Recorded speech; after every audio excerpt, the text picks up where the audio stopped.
না না ওইটাই বলবো বলে গেছিলাম।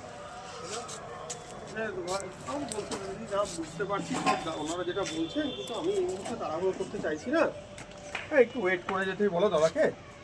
হ্যাঁ, এই হয়ে গেছে ব্যাপার নিয়ে, সেই জন্য আমি আপনাকে ওইটা জানাতেই যে আমি দেখলাম। হ্যাঁ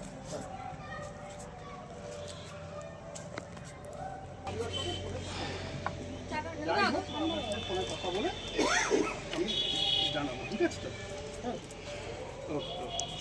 ঠিক আছে, আমি জানাবো। আমি ওটা ফিজিক্যালি জানাবো বলে কালকে দিদির সাথে কথা হয়ে আমি জানাবো বলে গেছিলাম আপনার ওখানে, যে আপনার সাথে দাঁড়িয়ে থেকে।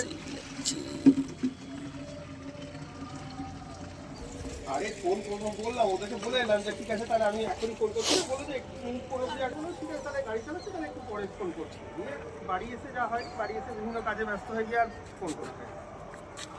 ঠিক আছে, ঠিক আছে দাদা, আমি জানাবো, যাই হোক আমি আপনাকে জানাবো। আমি আপনার কাছে খোঁজ নেবো আপনার। হ্যাঁ, ঠিক আছে দাদা, হ্যাঁ, রাখছি।